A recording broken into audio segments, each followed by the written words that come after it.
मेरी आवाज़ में है सोज़ो बेबाकी गम अंगेजी, मेरी खाशाक में शोला हवाए सुबह में तेजी।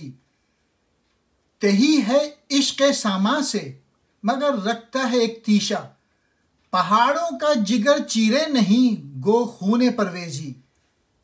मेरी नवा इसलिए पुरसोज बेबाक और गम अंगेज है कि मेरे वजूद के खसो खाशाक में एक चिंगारी आन गिरी है, जबकि सुबह की हवा बेहद तेज है और उसे खूब भड़का रही है।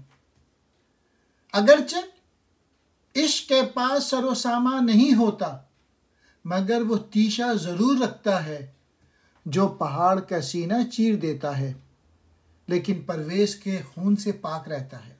अल्लामा इकबाल अपनी शायरी के मुतालिक कहते हैं कि मेरी शायरी सोज़ व गम से भरी हुई है, बेखौफ और गम उभारने वाली है, क्योंकि मेरे हुस्न व खाशाक में चिंगारी गिरी हुई है और सुबह की हवा भी तेज़ है।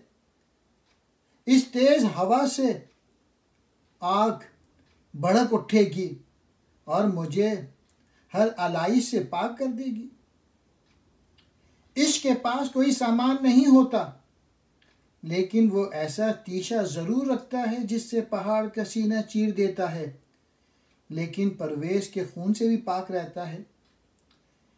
अल्लामा इकबाल ने इस शेर में शीरीन और फरहाद की खूबसूरत तलमी का इस्तेमाल करके बताया है कि जिस तरह फरहाद ने शीरीन को हासिल करने के लिए पहाड़ से दूध की नहर निकालने की शर्त मंजूर कर ली थी और बादशाह खुसरो परवेज़ को भी कोई नुकसान नहीं पहुंचा था, इसी तरह सच्चा इश्क भी अपने पास कोई ऐसा सामान नहीं रखता जिससे किसी को नुकसान का अंदेशा हो।